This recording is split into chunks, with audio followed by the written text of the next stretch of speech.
Oke teman-teman, saya akan menjelaskan alasan-alasan penolakan. Terkadang kita ketika prospek teman-teman, sahabat kita atau rekan-rekan kita, banyak yang mengatakan bahwa dia tidak punya modal, atau saya juga tidak ada waktu, atau bukan bidang saya seperti saya dulu.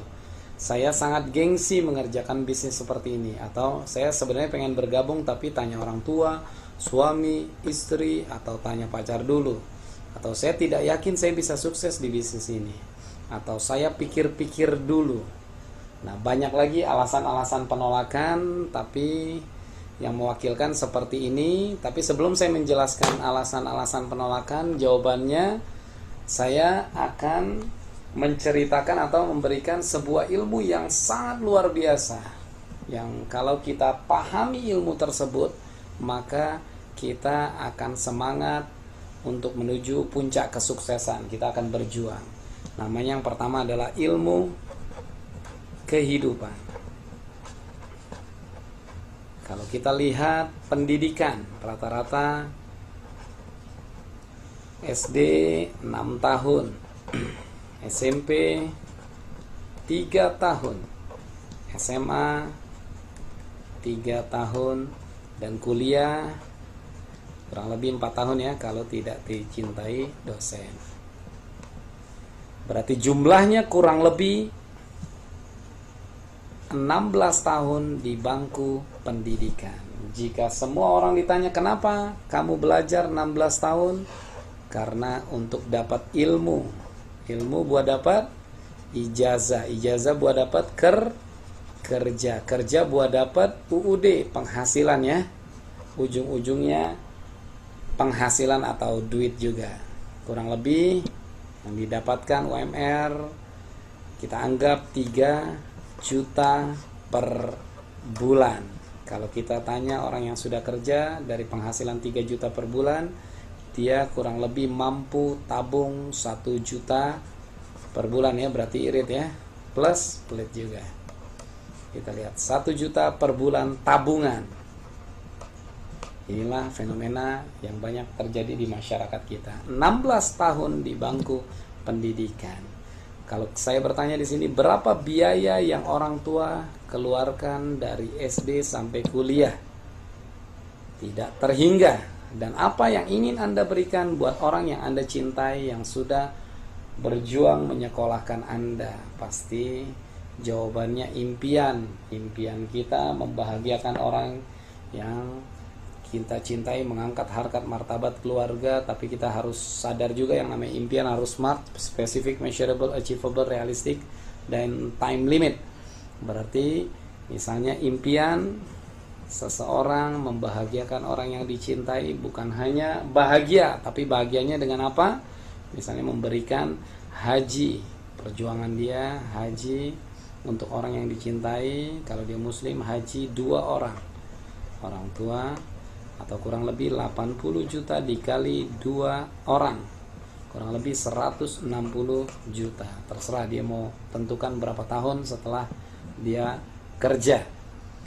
Setelah itu misalnya dia pengen memberikan yang terbaik buat orang tuanya, yaitu memberikan rumah seharga kurang lebih 1 miliar, atau anggap saja 500 juta. Terus juga dia ingin memberikan orang yang dicintai karena telah berjuang dari kecil hingga dia tamat, yaitu mobil atau embem seharga 300 juta. Berarti jumlahnya kurang lebih, kalau dijumlahkan kurang lebih 960 juta impiannya. Nah, yang luar biasanya, kalau kita melihat fenomena ini, sangat susah untuk seseorang mencapai impiannya jika dia hanya mampu menabung 1 juta per bulan. Berarti kurang lebih 960 juta, berarti 960 kali datang bulan, atau 960 bulan impian baru tercapai. Pertanyaan saya, 960 bulan lagi berapa umur orang tua Anda, berapa harga rumah, dan berapa harga mobil. 96 bulan kita anggap hanya 80 tahun ke depan impian baru tercapai.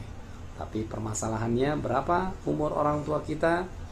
Rumah 80 tahun lagi berapa harganya? Akan naik. Betul ya? Artinya sulit. Jika kita tidak melakukan sebuah tindakan untuk merubah hidup, maka hidup kita tidak akan berubah. Nah, kadang orang ketika melihat fenomena seperti ini, dia bilang, saya bersyukur aja Pak. Yang penting bersyukur Pak. Oke, saya punya di sini luar biasa ilustrasi, namanya ilmu syukur. Jika kita lihat, ini orang tua kita, ayah, ibu kita, dia berjuang melahirkan kita. Ini misalnya Anda, ini kakak Anda, ini adik Anda, ini juga adik Anda atau kakak Anda. Pertanyaan saya, rata-rata orang tua membiayai semua anaknya dari SD sampai kuliah, dan semua anaknya pengen membahagiakan orang tuanya, pengen mengangkat harkat martabat keluarga dan lain-lain. Pertanyaan saya, lebih banyak mana? Anak yang menghajikan orang tua atau orang tua yang menyekolahkan anaknya? Semua orang pasti impiannya pengen, kalau muslim, menghajikan orang tua, haji, rumah yang saya ceritakan tadi. Tapi fenomena yang terjadi adalah ketika kuliah, dia ketemu jodohnya dan dia menikah, akhirnya dia punya keturunan dan memiliki tanggung jawab baru, sehingga banyak impiannya pudar. Impian awalnya ingin membahagiakan orang tua, karena ada tanggungan baru, impiannya jadi pudar. Betul ya? Bahkan lebih parahnya lagi, yang dulu impiannya ingin membelikan rumah buat orang tua, lebih kacaunya lagi atau lebih parahnya lagi, masih tinggal sama kakek neneknya, atau bahkan popoknya pun masih kakek neneknya yang membiayai. Sedangkan orang tersebut kadang mengatakan, saya sudah bersyukur. Di mana letak syukur? Inilah fenomena yang terjadi dimanapun Anda berada. Rata-rata yang terjadi di masyarakat kita seperti ini. Teman-teman yang saya hormati dan saya cintai, insya Allah ini informasi mampu mengangkat harkat martabat keluarga, karena dari informasi ini kita akan terbuka hati kita bahwa perjuangan harus kita lakukan demi mengangkat harkat martabat keluarga. Oke, saya kembalikan ke alasan-alasan penolakan. Jika kita melihat fenomena ilmu kehidupan, ilmu syukur, maka ketika kita menjelaskan dengan benar, ketika kita menjelaskan dengan benar, saya katakan ketika kita menjelaskan dengan benar kepada calon prospekan kita atau rekan kita, setelah dia paham, dia katakan, saya tidak punya modal. Maka saya katakan di sini, tidak mungkin orang tidak punya modal. Dia katakan, saya benar-benar tidak punya uang untuk modal. Di sini bukan masalahnya modal. Jika dia yakin dia mampu mencapai impian di bisnis ini, dengan cara dia bergabung 3 paket atau 3 juta sampai 7 juta atau 20 juta sekali seumur hidup. Sekali seumur hidup. Sekali seumur hidup dikerjakan serius. Bisnis apapun tidak dikerjakan, tidak ada hasil, dikerjakan serius, maka impiannya akan tercapai. Artinya jika orang bilang saya tidak punya modal, artinya tidak mungkin. Semua orang pasti akan berjuang, karena ketika dia berjuang, kerja keras pun, nabung, tidak mampu mencapai impian. Sedangkan dia katakan, saya pengen mencapai impian. Insya Allah ini adalah solusi atas jawaban semua doa-doa dari impian orang tersebut. Jadi pasti punya modal, pasti orang tersebut akan mencari gimana caranya dapat modal.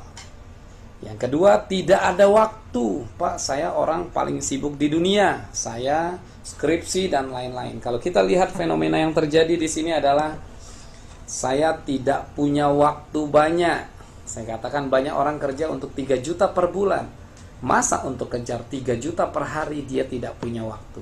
Bukan tidak punya waktu, hanya belum paham saja. Jangan berdebat dengan orang tersebut, jangan menyinggung, tapi kasihlah pengertian ini maka orang itu akan mengerti. Yang ketiga, bukan bidang saya nggak ngerti cara mengerjakan bisnis seperti ini, atau bukan bidang saya. Sama, saya juga dulu ketika ditawarkan bisnis ini bukan bidang saya. Tapi kalau kita lihat ini impian kita, mau dari mana lagi kalau kita tidak perjuangkan masa depan kita, maka bukan masalah bidang-bidangan. Karena di sini cara kerjanya mudah, hanya tinggal kenalkan teman tim leader yang akan membantu menjelaskan. Di mana ada kemauan, di situ pasti ada jalannya. Ada yang mengatakan saya gengsi untuk mengerjakan bisnis seperti ini. Ingat, gengsi tidak akan membuat hidup bergengsi. Jika Anda kerjakan bisnis seperti ini, maka hasilnya jauh lebih dari yang Anda bayangkan. Artinya, kalau orang mengatakan saya gengsi, nggak apa-apa gengsi. Kalau Anda kerjakan bisnis ini, satu hari bisa nutup gaji orang 1 bulan, atau 1 bulan Anda bisa menutup gaji orang kurang lebih 90 bulan. Inilah teknik melipat gandakan penghasilan. Saya tanya orang tua dulu, Pak. Saya tanya suami, saya tanya istri, saya tanya pacar dulu. Ini banyak orang yang alasannya seperti itu. Nah, yang paling benar adalah orang tua Anda. Setelah Anda bergabung dulu. Setelah itu orang tua Anda ajak ke tim leader atau OPP atau training, dijelaskan, maka mereka juga akan bergabung. Karena informasi tidak bisa setengah-setengah. Tapi setelah orang tua Anda paham, suami Anda paham, istri Anda paham, atau kekasih Anda paham, maka mereka pun akan bergabung. Saya tidak yakin, Pak, saya bisa sukses. Ingat, keyakinan, mindset is doa, perjuangan adalah seni. Jika Anda yakin Anda bisa sukses, pasti Tuhan kasih jalannya. Tinggal kita melangkahkan jalannya. Ingat, jangan sampai di dalam hidup yang hanya satu kali kita tidak yakin sukses. Karena Tuhan mengikuti prasangka hambanya. Maka berprasangkalah yang baik kepada Tuhan, maka impian Anda insya Allah akan tercapai. Dengan semangat dan penuh keyakinan, serta selalu melakukan tindakan apa yang harus dilakukan. Saya pikir-pikir dulu, Pak. Saya sebenarnya tertarik di bisnis ini, tapi saya pikir-pikir dulu. Saya lihat dulu, atau saya pikir-pikir dulu. Logikanya sederhana. Kalau Anda pikir-pikir dulu, lihat, pikirkanlah bagaimana impian Anda bisa tercapai. Anda tahu ilmu syukur, Anda tahu ilmu kehidupan. Jika ada orang prospek, selesai prospek, dia delkon atau dia nggak ada kabar sama sekali, nggak ada masalah. Permasalahannya ketika dia tahu ilmu kehidupan dan ilmu syukur, dari mana lagi dia bisa menjawab ini? Jika dia ingin mencapai impian yang hidup hanya satu kali, maka insya Allah dia akan dibukakan pintu, akan bergabung dan mengerjakan bisnis ini. Ingat, bisnis apapun tidak dikerjakan tidak ada hasil, tapi di sini dikerjakan benar dan diarahkan oleh benar, ikut training, selalu lakukan tindakan, maka langit adalah batas kesuksesan Anda. Akhir kata dari saya, laisal fatah man yada'i bisalifat, innamal fatah man qala ana. Bukan seorang pemuda yang selalu mengagung-agungkan harta atau kesuksesan orang tuanya dulu, tapi pemuda itu adalah aku, Anda. Apa yang kita kerjakan dengan keringat sendiri demi mengangkat harkat martabat keluarga, itulah pemuda atau pemudi yang gentleman, petarung dan pejuang. Terima kasih, saya Said Muhammad melaporkan dari Jakarta. Assalamualaikum warahmatullahi wabarakatuh. Masa depan adalah milik Anda yang percaya akan indahnya sebuah impian dan tindakan. Salam dahsyat.